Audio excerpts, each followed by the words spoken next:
Okay, so Krista, you've been reading some of Bhikkhu Buddhadasa and asking questions about breathing.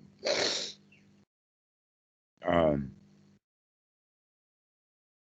the first thing that we can notice is that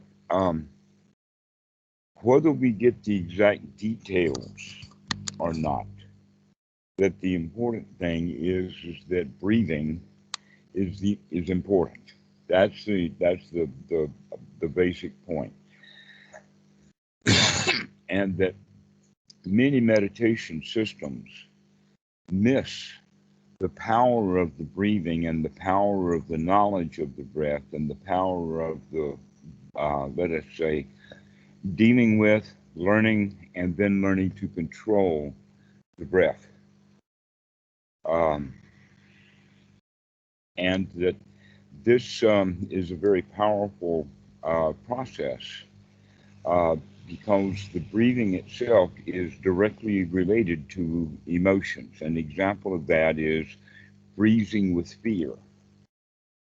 And that when we freeze, we actually stop breathing. That's what freezing is all about. And so, generally, when we're in fear, we're not breathing very well. Uh, and yet, that mechanism of the freeze is also a preliminary step to flight and fright. So, that also means that there's a lot of chemical stuff going on inside the body that has to do with what's going on in the mind and in the feelings. That basically these things are really interconnected, and learning about each one of them individually will then help us to see how they are interconnected. Now, when we're little kids, little children pay a lot of attention to the body.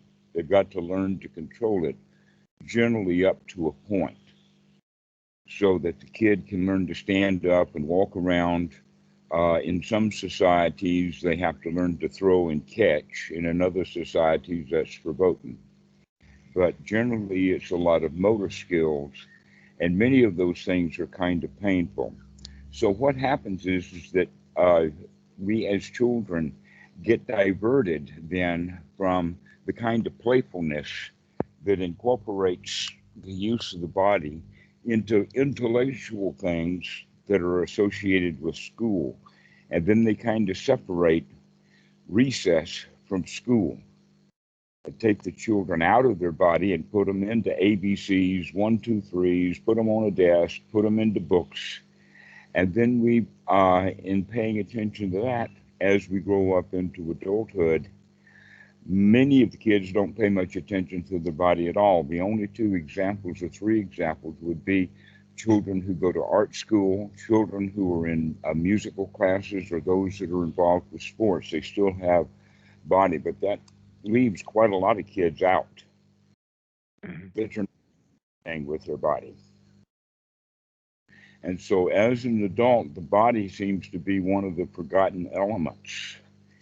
And so bringing the body back into our awareness so that we can start to live in the body and begin to watch and monitor the breathing, which means that this actually, the body now is the doorway back into reality, is the doorway back into this present moment. And we pass through the doorway into the here now by coming then out of our conceptualized world that we've been constructing and living in. And so coming to the body then is actually something that we're going to be doing that's bringing us back into reality, the reality of this present moment. Because when we're thinking about the past, even if it's 5 minutes ago, or thinking about something that needs to be done tomorrow, or thinking about, let us say, politics or sports or something that's happening in another country or another city, or that happened last week or next week, all of these are conceptualizations. They're not what's happening in the here now. And that our Western society, our capitalistic society, is actually very conceptually oriented. And that part of that conceptually oriented in the sense that we live in concepts or ideas or how things should be instead of living in the world. And much of that conceptualized world is actually critical thinking. The critical thinking, which means this is good, this is bad, that's great, that's terrible, I like this, I don't like that.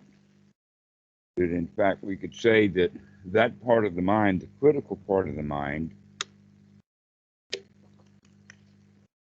is original sin. Now, I'm kind of playing with words when I say the original sin, because the guys who talk about original sin, they generally refer to Adam and Eve. Right. And Adam and Eve invented critical thinking. Right. Yeah, I think that is the whole story, right? Yeah, they became self-aware and started thinking about their thinking of too much, right? Well, actually, they had to eat of the fruit. Now, eating of the fruit means having to put up with the results. That fruit often is referred to as the result, like the fruit that we have from a plant is the fruit of the plant, or the result of the plant, or the gift of the plant. And so we also use that word like the fruit of the loom, the fruit of the loin, the fruit of labor. So we're using the word fruit that way, and yet the Christians have been looking for a literal fruit. They've been looking for apples and bananas, I think. Right. To where the fruit of the knowledge of good and evil means that we have to put up with our critical thinking. And here they are, Adam and Eve, living in paradise, and they go around criticizing it. I like that tree, but I don't like that one. And when we start to criticize paradise, what we start to do, like this tree, I live in paradise here, but this tree's got a yellow leaf on it, and I don't like yellow leaves, so I'm going to pull that tree up. And if I keep doing that, I'm going to literally destroy the paradise without just losing it in my own mind. Okay, so this is basically what's going on, is to come back into the paradise. And the way that we do that is by bringing the body through the door first, literally. And so starting to pay attention to the body, we begin to slowly come to understand that, hey, man, the body's actually working. It's doing its job. Let me start to appreciate actually how marvelous this human body is. That we begin to start to breathe and play with it and expand the lungs and drop the diaphragm and raise the shoulders, doing all of that on an in-breath. And then as we breathe an out-breath, it's like an empty bag or a balloon that the air comes out of it, just, oh. And so this is the kind of breathing then that relaxed, slowed down, but not forced at all. That in fact, if you start to force it, then we're not practicing correctly. And one of the ways of knowing that we're forcing the breath is because we get tired and we don't like it. But if you're practicing breathing well, then you actually enjoy every breath, allowing it to be, let us say, life-giving, because that's what the breathing is. And as we breathe out, we also put out a lot of chemicals as an exchange. Much of it is carbon dioxide, but there's a lot of other stuff that comes out in the air. You know that, by the way, that carbon dioxide itself has no odor. Right. And there are odors that come from bacteria in the mouth, but there are other odors that come right out of the lungs. And that stuff that comes out of the lungs is actually other kinds of poisons, broken up amino acids and things like this. And yet when we're breathing shallowly or normally, a lot of that stuff just stays accumulated in there. So taking longer breaths allow a better exchange of air so that we're getting in more oxygen and throwing out more waste products. So that would be kind of the scientific approach to what Bhikkhu Buddhadasa is actually talking about. Well, this whole week I've caught myself quite a few times, so I felt pretty good about that. And I immediately took a breath, and it felt great. I mean, every time I did that, it was just a really nice feeling, So, Yes. To start to remember it often. Also, this is a skill that is to be developed, and we use breathing in order to develop the skill of sati. And sati is the skill of remembering. And yet in the West, we have the idea that we have to watch the breath continuously. And if the mind wanders away from the breath, we've done something wrong. And we start to fuss at ourselves rather than understanding, no, this is just the way that the mind works. And that if the mind does wander away from the breath, just never mind, just take a nice deep new breath and really enjoy it. Right. But regular people will start to fuss at themselves. Oh, you haven't been watching your breath. Well, I think I kind of understand where that's coming from, because when I read that book or pamphlet or whatever, it was essentially saying that eventually the mind will attach to the breath. So it's probably the thing of I'm not there yet, right? I mean, I guess. Actually, it's a little bit backwards. It's not that the mind by itself attaches to the breath. The intention and the task is to attach to the breath. Okay. All right. And that another way of saying it, rather than attach to the breath, we're going to use it in the sense of learning to control the breath. Okay. And what I mean by controlling the breath, that means that we're actually putting some skin in the game. An example of that is that you probably kibitzed or watched a child or some friend play a video game. Mm-hmm. And the person who's actually playing that video game has got skin in the game. He's got his hand on the mouse or whatever with the machine, and he's really into it. While the spectator can get distracted easily while the game goes on. Mm-hmm. All right. This is how most people practice Anapanasati, as if they were a spectator watching the breathing happening, but at least as if something else was doing the breathing. Like somebody else is playing a video game and all we're doing is watching it. Okay. So one of the ways then of understanding this more clearly is that you've got to put some skin in the game. You got How do to you do put some that? effort. You've got to put some effort into it.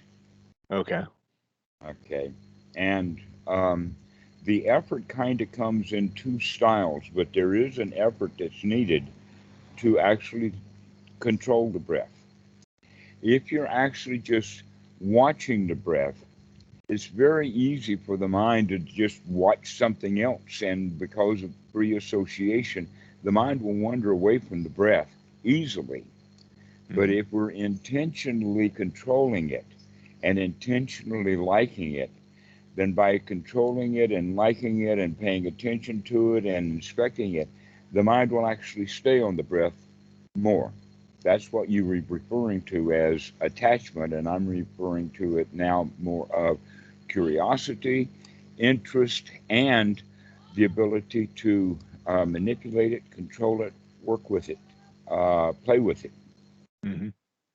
Oh, And that does work. Your whole brightening of the mind thing, I kind of tried that with the breath thing, because I've heard you say, that was a nice breath. So I did that, and that really works. It does keep my mind on the breath a lot longer than it would. My mind does eventually wander off, but I'm like, oh, there it goes. So I try to bring it back and do another breath, and just you know talk talk myself into feeling good about the breathing in and the breathing out, and it works. That really works. Yes, it does. It's an old technique, been around for a long, long time, but it needs to be discussed correctly Mhm. because it's easy to misunderstand because of language and translations, and also uh, the Western mind. Um,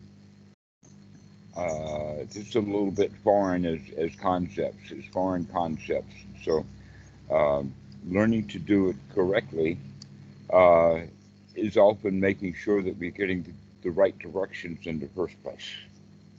Right. All right. So, putting some skin in the game, putting some effort into it, and learning to control the breath, we can look at it like this, that if we're taking the effort actually to make some changes rather than just observing and letting it be, by putting some skin in the game, we actually learn to control the breathing only because we're actually learning to control the mind. That we learn to control the mind at the same time, and in that process, this is what Bhikkhu Buddhadasa, which is a little bit later in that book, is will mention about gladdening the mind. But when he mentions gladdening the mind, he will kind of say, but this is the first thing that you need to do. And when I say the first thing, I'm not talking about the first year of practice or the first month of practice. I'm talking about the first thing that we do when we wake up. Mm. Okay. At that instant that we want to change the shape, the condition of the mind, and that Bhikkhu Buddhadasa uses the kind of the standard translation that's done in English using the word gladden, but we can also use the word brightening the mind. And what we mean by that also is making sure that the thoughts that we're having are wholesome thoughts, because most of the time our thoughts are either unwholesome or junk thoughts. And we don't have a lot of time spent having intentionally wholesome thoughts. So the wholesome thoughts go right along then with the wholesome breathing. And having wholesome thoughts while wholesome breathing, we're beginning to take control of the situation. And when we add the third ingredient of feelings, so that we actually not just tell ourselves how wonderful it is and feel the air and the breath and that, we actually begin to feel how nice things are. This is kind of like the 1-2 punch of learning to control the body and learning to control the thoughts will allow us to learn to control our feelings by basically talking ourselves into feeling good while we feel good in Right. the body, and that allows us to feel good emotionally. And when we can get that going, that's actually gathering together the jhana factors so that we make the mind fit for work. We're getting the body energized through the breathing. We're cleaning out the pollution both in the blood and also in the thoughts. When you say fit for work, what do you mean by that? What work? Um, Actually, that's a very interesting thing. I would go so far as in a joking, friendly opening salvo, saying making the mind fit for work, and the work to do is the noting that they talk about in the Mahasi method. Okay. And yet the Mahasi method, they don't go through the stages of getting the mind fit for work. They just start with a mind unfit for work and give it the job to do. Right. Yeah, I remember you saying that several times that, you're noting stuff, but you're noting a lot of garbage and you need to clear that out first, right? Before the Yes. noting begins, right? Yeah.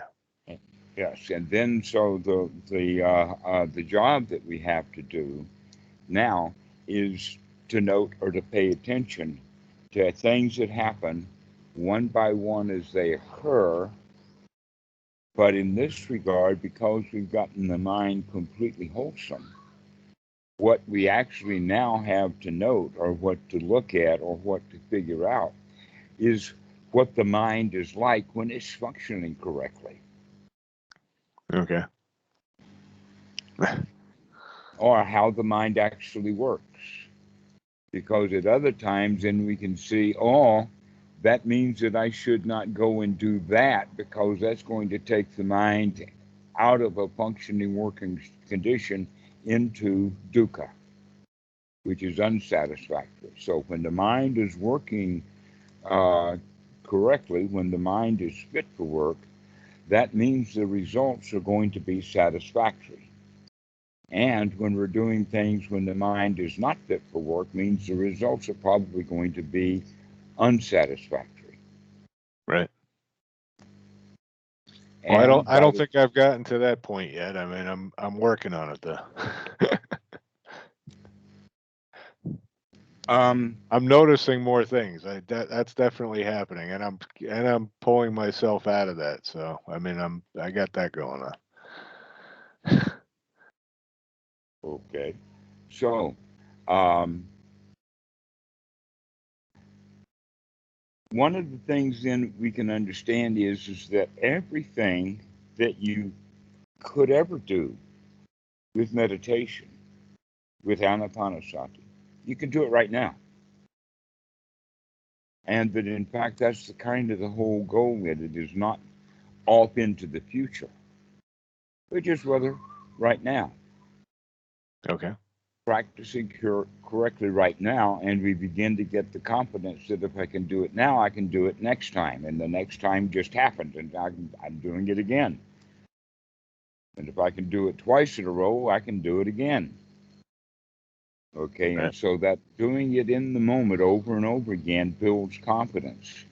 Doing it with the goal in mind of having a lot of failures along the way, but at least you'll eventually learn how to do it, is a loser's attitude. Okay. The winner's attitude, hot dog, I got it.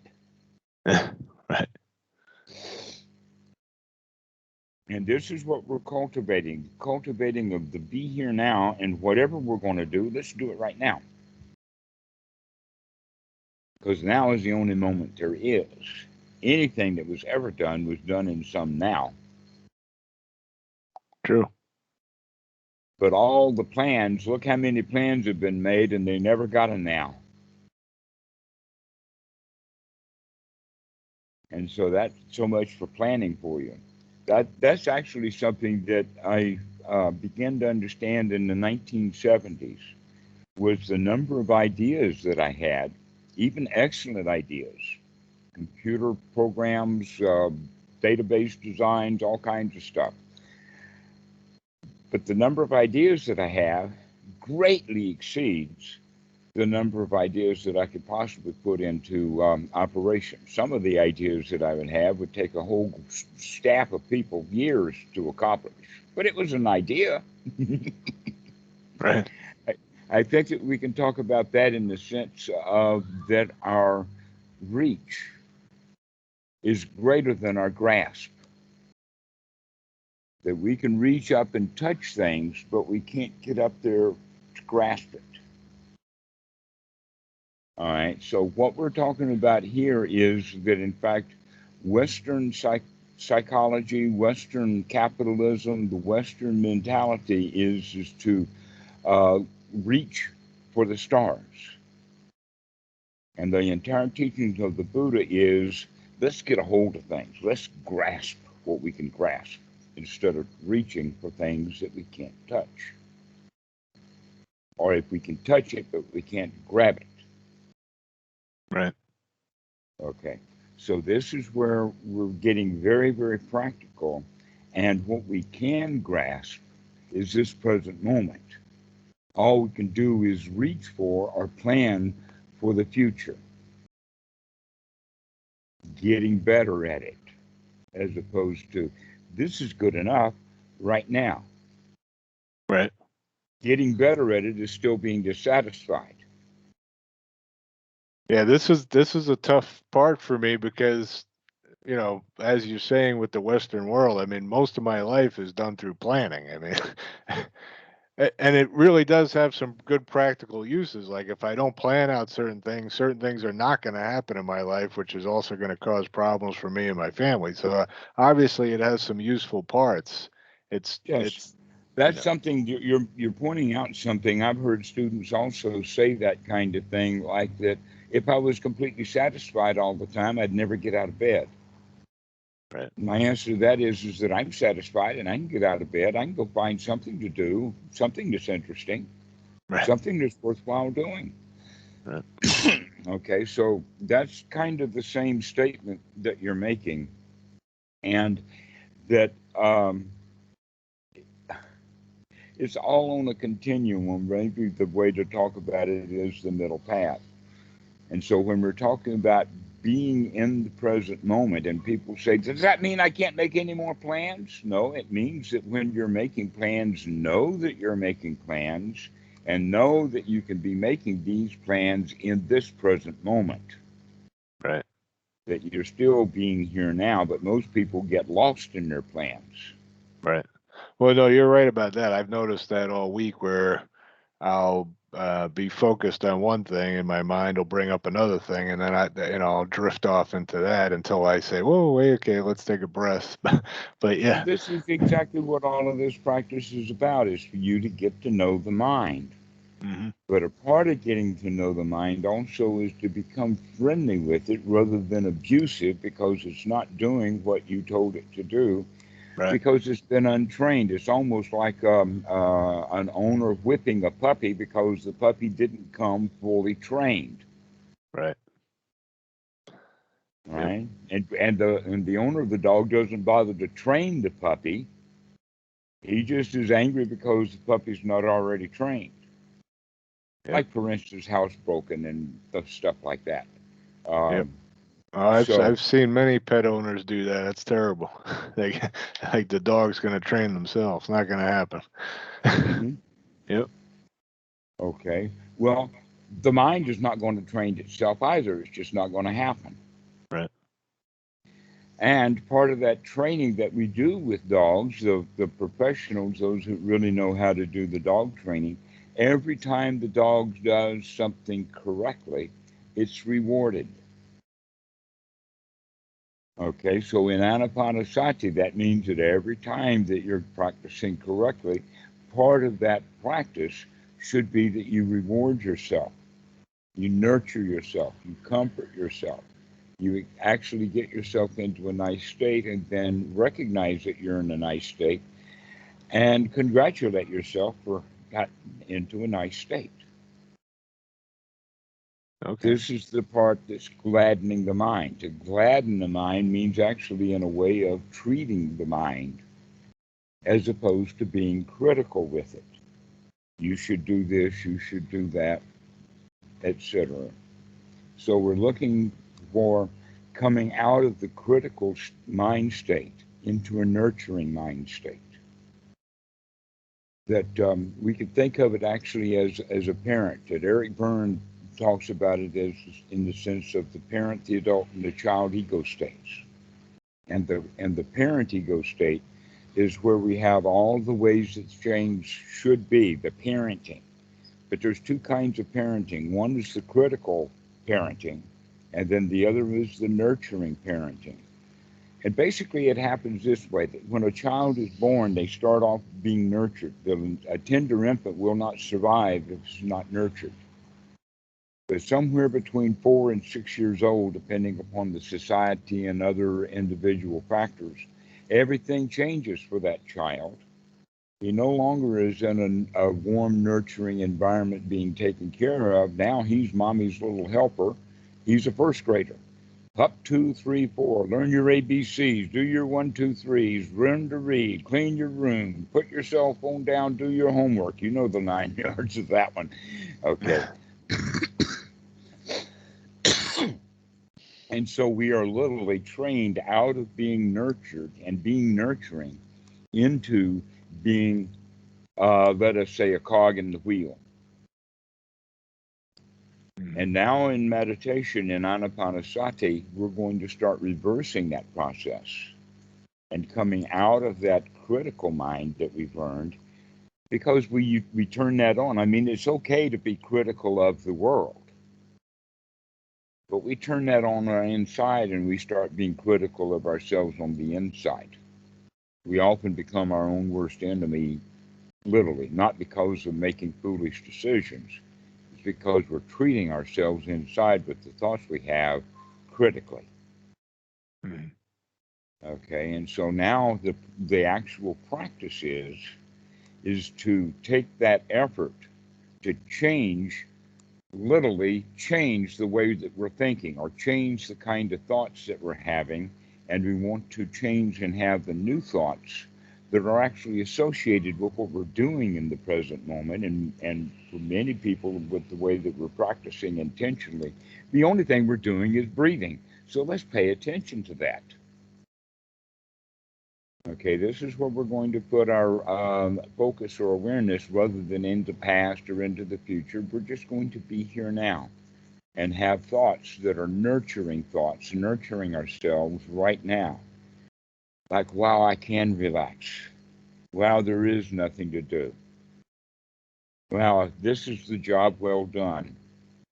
That in fact we need to look at life right now is when we take an out breath and that sigh and the throwing out of the unwholesome thoughts, that can be considered now the job well done. The job that needed to be done has been done.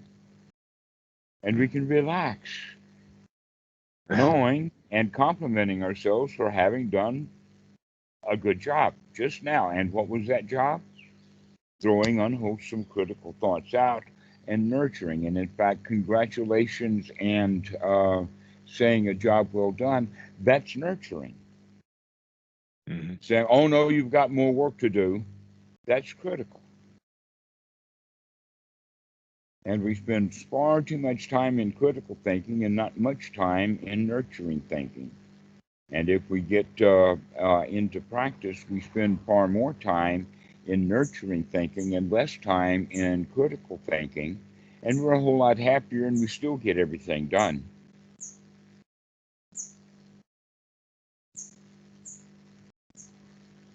And so this is the whole point about one's right effort. This is part of the Eightfold Noble Path. But in fact, we can go back to that is sati is to remember.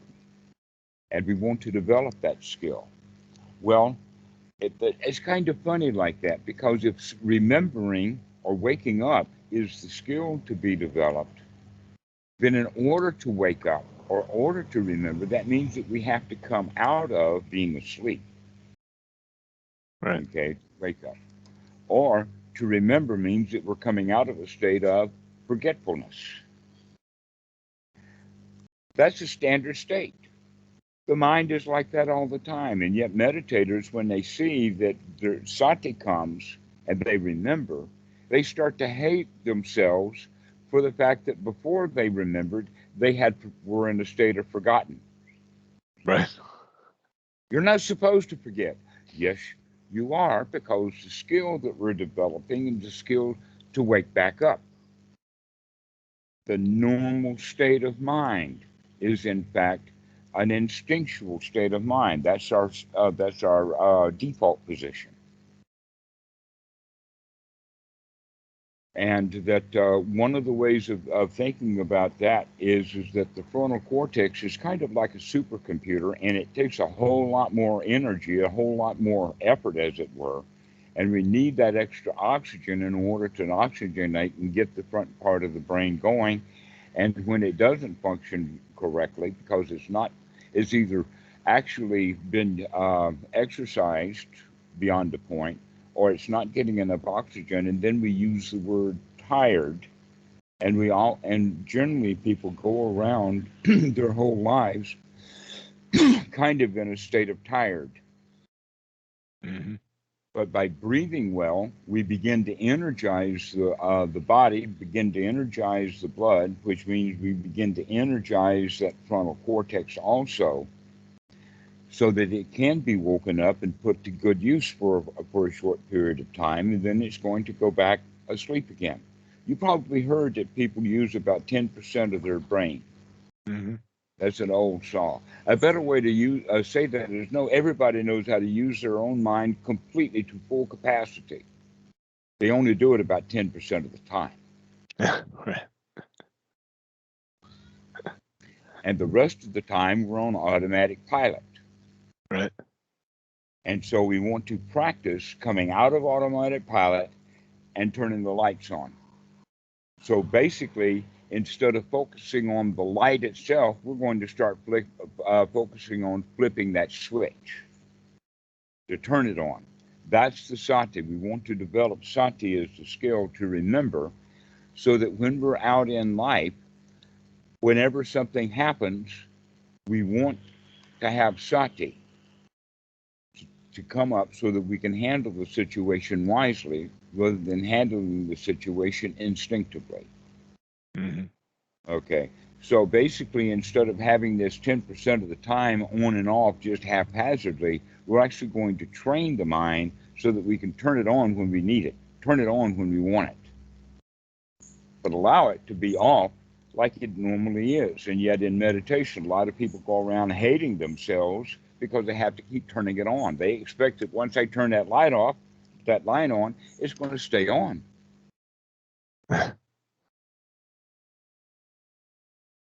And it doesn't happen that way.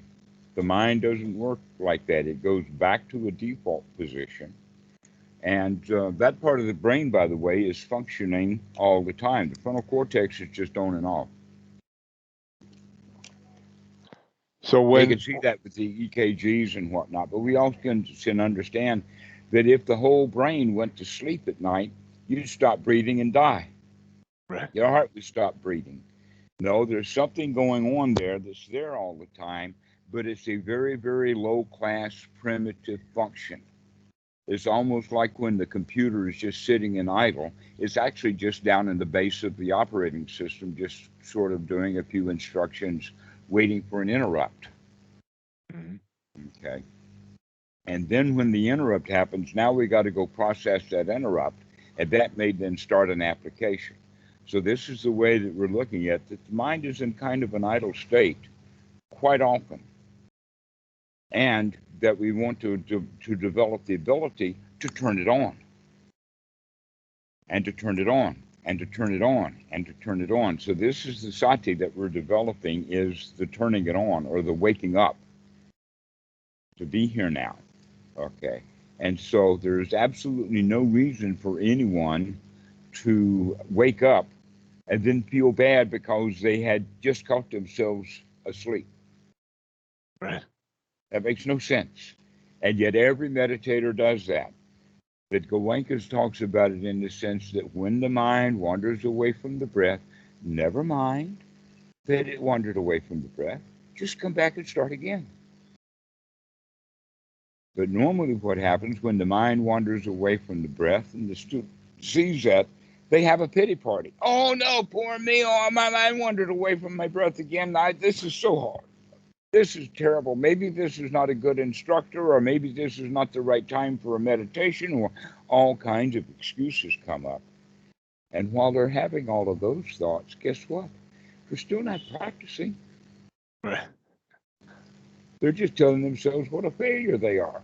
So we have to watch for that, so that when the mind does wake up, we can say, hot dog, glad to see you, boy.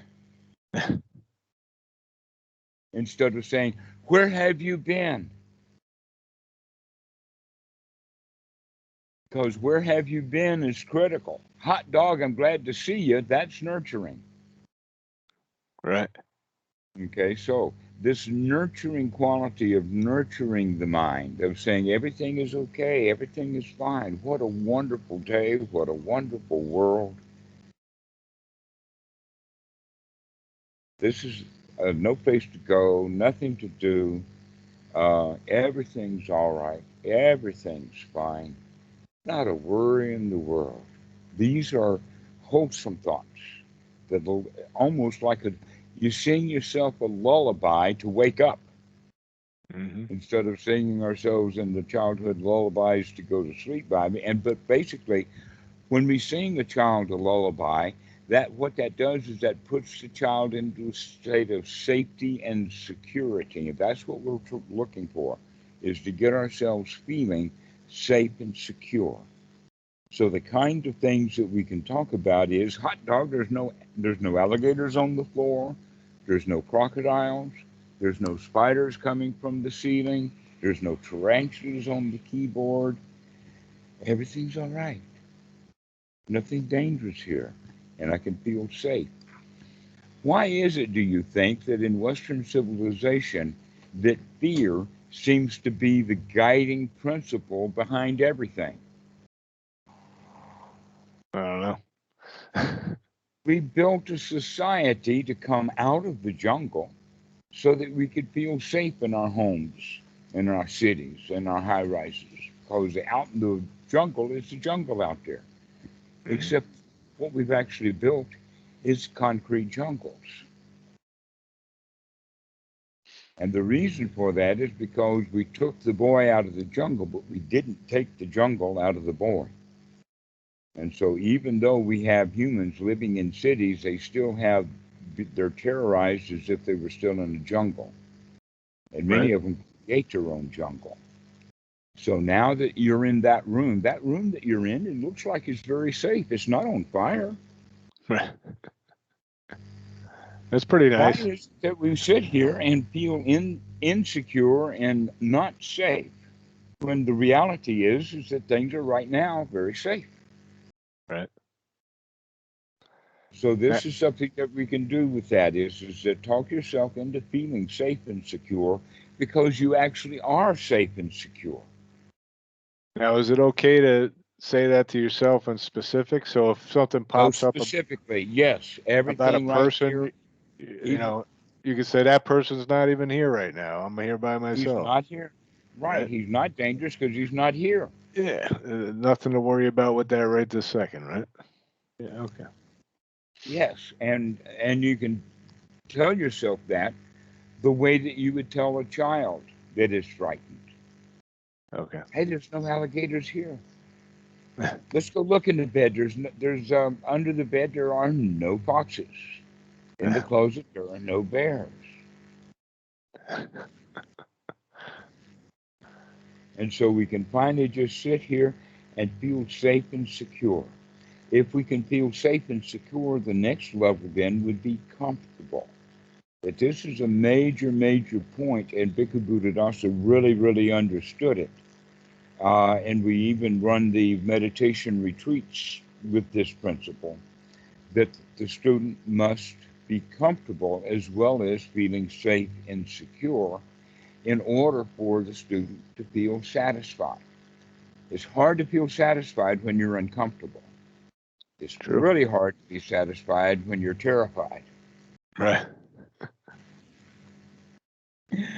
And so, working at that level first, and by the way, these things safety, security, comfort, and satisfaction are actually parts of the definitions of the Pali word sukha. When you look it up in the Pali dictionary, these are items that you find on the list, as well as these are items that you find in the Iddhiyapada, which actually the word Iddhya is the same word that you've heard before in Sanskrit of cities, magical powers.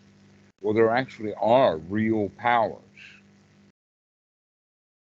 and that the real powers are the feeling of security, the feeling of safety, the feeling that you're on top of this, the feeling of a winner, um, positive attitude. That attitude, in fact, is so powerful. I can do it is the winner's attitude, and he's much more likely to be successful than the one who says, "Well, I'm not sure I can do it. I don't know. I'm afraid. I don't think I can do this." Okay, that's not a powerful position. So this definition of the word sukha actually is the exact opposite of the word dukkha, in not only in the Pali, but its exact opposites in the Thai language. And one of my students who has his parents are Gujarati, which is an area of India that's actually in the northwest. In that language, dukkhi and sukhi are opposites, Hmm. where dukkhi means trouble, unsatisfactory, unhappy, and sukhi means comfortable, secure, satisfied. So If we are in fact in a state of sukhi or sukha, then that means by definition of the word that we're not in dukkha. Right. That's the third noble truth. The third noble truth is to come out of our dissatisfaction and become satisfied. That satisfaction is actually the primary skill to be developed. And looking at it in the sense that it's a skill to be developed, that means that you have to have satisfaction, some of it, a little bit, in order to develop it. So it's much better to have a tiny little bit of satisfaction, but a lot of students are saying, I'm not satisfied with a little satisfaction. I want a lot. I don't want to feel just a little good. I want to feel really good. And so I'm dissatisfied with feeling good. I want better. You see, that's critical thinking. Mm-hmm. But finding something that you can be satisfied with is the place to start. And then when we get that satisfaction, we can begin to intentionally let it grow. Like, wow, really, I really am satisfied. Wow, this is nice. I really do like this. Okay, so we work on becoming satisfied, which actually is the third noble truth. Because the first noble truth, dukkha, means that we're dissatisfied. The cause of dissatisfaction is because of critical thinking.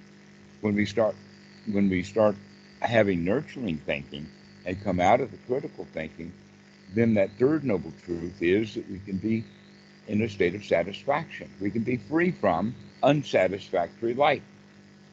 And the method to do that is the Eightfold Noble Method, which is sati, right view, the right effort to change our thought from an unwholesome thought to a wholesome thought, and with that knowledge of doing it over and over and over again builds confidence, which is the fourth item on the list, which is samasankappa is the Pali word, and it's translated sometimes as right thought, sometimes as right intention.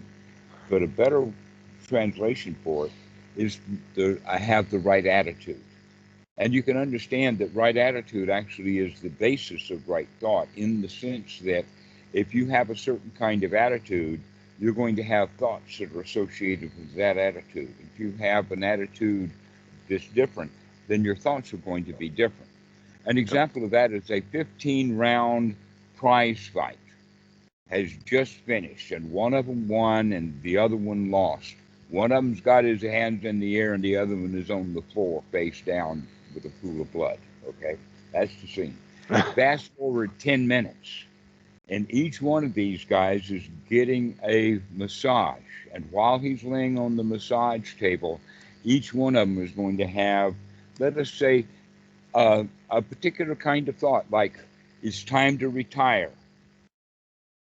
All right, so that's the context. Is the guy who won the fight going to have the same thoughts about retirement as the guy who lost the fight? Nope. No, Definitely. the attitude of that winner changes the way that we think. Right. So this is where we've got to change the way that we look at things, change the way that we actually see the world, which is this new attitude. And the attitude is the attitude of, I can do this. The attitude is I can wake up. I can do this. Anytime that I want to, I can wake up and see how things really are. I don't have to stay asleep in my instinctual automatic pilot. And as you know, this people retreat to their instinctual automatic pilot, oftentimes because it's too much work or too much effort to actually look to see what's going on. An example of that is people who listen to, say, Fox News, and they hear a particular viewpoint and they get all afraid and everything. They don't then go do the research necessary to find out that what they've been just told was a lie and that it's making people afraid intentionally. They will just operate out of that fear. Yep. We become kind of blind, dumb animals. We go along to get along. This is instinctual. It's called the herding instinct or the nesting instinct, that we do what we're told to do. That in fact, the nesting instinct that each human has as part of his internal programming writ large becomes our society. Society is nothing but the nest that humans have built out of the planet Earth. Yeah, And well, I so, mean, a lot of these things are group survival strategies, I assume, right? I mean, and they work yeah, to an extent. yes, they are group survival strategies that maybe are overly used because things are not always a survival issue. True. That in fact, that's what fear is all about. Fear makes it a survival issue when in fact it wasn't a survival issue at all. The Texas legislature somehow sees that it's their survival issue to keep people from voting. That it's a survival issue if they can't control every teenage girl's visit to the doctor. Right. Okay, this is, but it's not a survival issue. That's delusional. But the delusions are not worked out through research.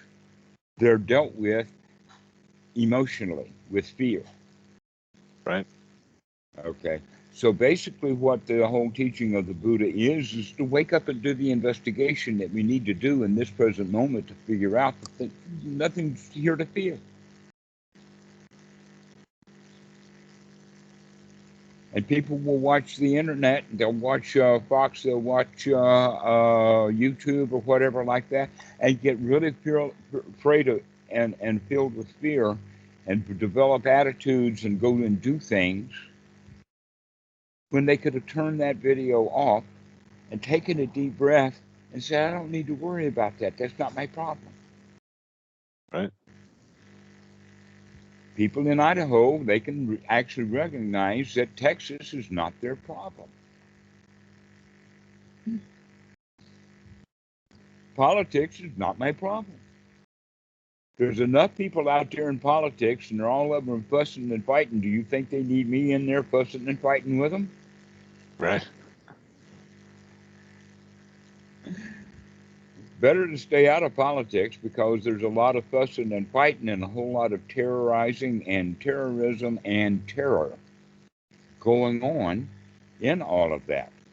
So recognizing and seeing that, it's best to avoid politics until we can dabble in it without it, let us say, sticking to our fingers. Mm-hmm.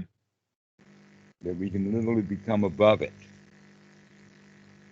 That whatever happens in politics, not my problem. If people did have that problem, they would have a whole lot less fears and worries. But everybody's in America. I mean, they work really hard to tell people, you got to vote. You got to put skin in this game. You got to go do this. I mean, those libs are absolutely terrible people. Or on the other side, those Republicans are absolutely terrible people. We can't let them be in charge of our lives, you know. And in fact, both sides are equally screwing everything up anyway, so it doesn't really matter who runs the place. The best thing to do is to stand aside. Especially on a national level. Well, then we begin to see that if that's true at that conceptualized level, because actually, if you think about it, when you and I are sitting here talking about politics, we're only actually talking about concepts. Mm-hmm. And that when a Republican talks about politics in a certain concept, he's going to have different language than the Democrat who is talking about politics in concepts. Right. And we can conceptualize anything. So if we can conceptualize anything, one of the things that we could do is to stop conceptualizing things for a while and pay attention to what's actually going on. Especially in this moment. So this is what Anapanasati is all about, is to come out of that critical thinking, that conceptualized thinking, thinking about politics, thinking about politicians, thinking about money, thinking about all of that kind of stuff, and to start thinking about, let us say, the limits that are real. One of the limits that's actually real is that right now your whole world is in that room, because you cannot see through walls. Right. Another way of looking at it is your whole world is right there in that chair. So all you have to do is just think about what's in your whole world. And that whole world is sitting there in that chair. Right. And the other stuff that we would say would be the world out there is actually a world in here. There's no world out there. The only world that we actually have is the world of our own senses. That's our world. Everything else is a mentally constructed thing. Well, through my investigations over the last couple of weeks, I've noticed there's been I don't watch TV, so I mean that's not a big issue for me. But I do notice that a lot of the thoughts that I've seen and caught involve kind of escaping the moment, the present moment. There's a lot of let's try to get away from this present moment. Even though, I mean, like you said, the present moment's usually pretty good, like 90% of the time. But it seems that a lot of my time is spent trying to get away from that pretty good moment right there, to go somewhere else or to get some excitement or to whatever. I don't know. Mm-hmm. So Right. So that's that conceptualized mind. And so the point now is to remember to wake up out of that. right. Say, hot dog, I don't have to think about Aunt Susie. I don't have to think about George Bush. I don't have to think about Putin. I don't have to think about Donald Trump. I don't have to think about my taxes. I don't have to think about fixing the car. I don't have to think about anything right now. I can just sit here and relax. And very few people spend time doing that on a regular basis, to stop doing all of the doing and just sit and enjoy the moment. Many Well, people practice meditation to get something out of it in the future, yeah. rather than recognizing, no, the practice of meditation is you sit here and you get all the benefits you're going to get, that you can get right here, right now, knowing that in the process of doing that, you're actually developing skills so that it can only get better and better, and you can just remember more and more often. Right. Well, and then I assume you can start applying that feeling to when you actually are doing things, right? Because I have the same problem when I do things, is that while I'm doing them, I'm thinking about the next thing I'm going to be doing. Right. Never Right. never Okay. doing the thing I'm doing. I'm always thinking about the next thing I'm doing. Mm-hmm. Which means that you're not actually doing what you are doing now to the Right. very best of your ability, Right. because you're doing what you're doing now with half your ability, and the other half of the ability is planning on the next job that you're only going to do half-assed. Right. Right. There's a lot going on with that. In the Bible, there is a passage that whatever thy hand findeth to do, do with all thy mind, all thy strength, and all thy heart. Have you heard that passage? Yeah, I found. Yep. Yep. Yeah, okay. All right. This is basically what we're talking about. So, normally in operations, when we're out doing something in the world, we're only half paying attention to it, but we're out there doing it, and most of what's going on is we don't like it. We would rather be doing that we're thinking about, rather than doing what we're doing right now. Right. So here we are doing something, but we don't like it, we're not enjoying it, and that's our style of life anyway. The right thing to do is to get out of that, to come into seclusion, to get the mind really fit for work. Get the mind really in a good state, happy, wholesome, um, uh, investigative, and then we can bring that kind of mind back to the task at hand and get it done happily. Now, it's also possible that while we're getting that job done happily, we wind up going back into I don't like it, and we recognize that, waking up, oh, I don't like this job right now, not this very moment. Like to say I'm halfway into an email and I come to and I get writer's block, or I'm stopped or whatever like that, and I come to pause to a point of, I used to like writing this email, right now I don't. So the thing to do is to come back into seclusion, get the mind into a really, really good state again. And when your mind is really, really fit for work and very happy and willing to go, now we can go back and finish that task and do it well. Okay. And so getting the mind fit for work means that now we can, in fact, put it to work. But most people, they say, oh, well, I can't get time. I don't have time to get the mind ready for work. I got to go do the work, and I'm going to have to go do it unready.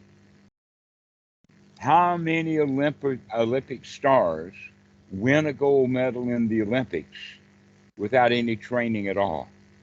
None. None. It does not happen. And yet, how many people are out there trying to get the job done and they've got no training? Everybody. Everybody. All right. And so a job well done actually means that a job is most likely going to be well done when the mind is fit for work. And if you don't like doing that job, your mind's not fit to do it. Right. Getting the mind fit for work means that you're eager to do that work, that you like doing that work, that you're willing to do that work. Let me at it. Hold of my beer. You know, this is the attitude. And so it's not that we would stop doing everything, but rather over time with wisdom, we begin to now look at the things that we are doing with a wiser position of, wait a minute, was it really worth the effort to do that? Are there not better ways to do things? But that would be the third item on the list. The first item on the list is to get the mind fit for work. The second one, then apply that mind to the kind of work that we need to do in this moment. And then the third one is to, now that we have the mind really fit for work, can we find other work that the mind is fit to do, and that work is even more fit than the work that I was doing? That's interesting. Yes. But the important point is to get the mind fit for work. By getting the breathing going, by getting the attitude changed, by getting the mind gladdened, to put out the right kind of effort, to know that the right effort. This is all this stuff on the Eightfold Noble Path. And basically what that means is that when we're practicing correctly, the mind is fit to work is a mind that's in that third noble truth. Okay. Not the first noble truth.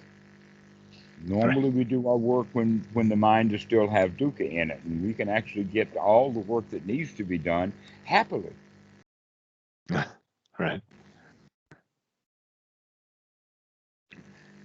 So I hope that this kind of clears up the question about the breathing and sati, and that it's okay to forget, because what we're building up is the skill to remember.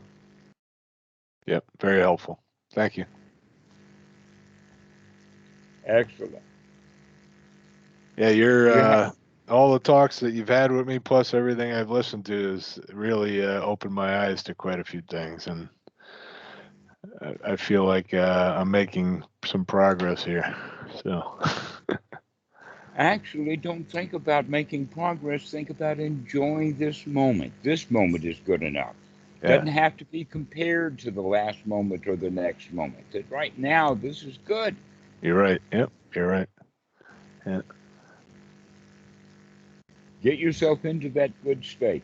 I'll give you one last little story, and that is, have you ever heard of Pilgrim's Progress?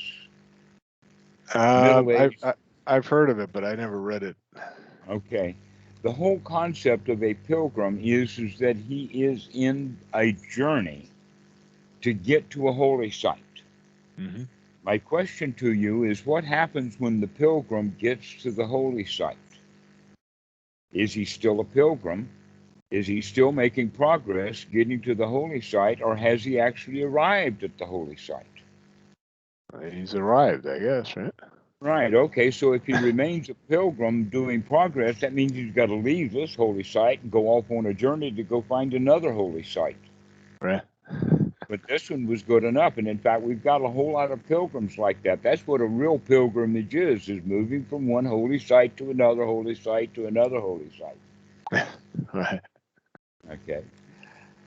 Well, if you find yourself in a holy site, why would you want to make any further progress? Because to make progress now means you have to leave the holy place that you're in. Right. So why not we just get ourselves into a really nice holy state, completely whole, and then we arrive. Now we don't have to make any more progress. No more traveling needed. Yeah, no traveling needed. Just sit down and relax because you're already in a holy place. Right. This present moment is all the holy we need.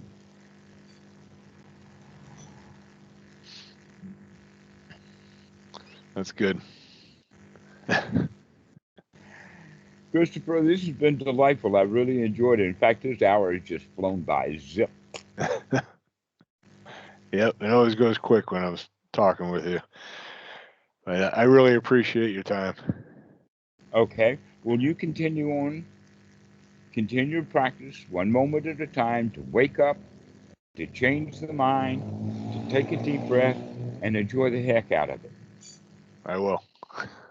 Thanks, Dhammarato. Take care. We'll see you soon. Okay, bye. Oh, by the way, have you we're doing some actually Skype group calls on Saturdays and Sundays in the UK, on Sunday in the US. I'll send you a link. I saw, yeah, I think you put up a link for me for the UK one, but I'm in the US. I don't have the US one. Okay, So. I'll send you one for the US also. That's going to be tomorrow night. I think it's Thursday. Wait a minute. Today here is Friday morning, so it should be Thursday night there. So tomorrow night. Yeah, to Friday night US, right? Yeah. Friday night US, depending on the time zone. 7 Pacific and 10 Eastern. Okay, good. Yeah, I can be on there. That'd be great. Okay. Yeah, I don't have the link for that one. I do have the UK one, but that's way too early. That's like 4 a.m. or something, my time. So. Right after this call is finished, I'll send you the link. Great. Thank you so much. All righty. We'll see you, Chris. Okay, bye-bye.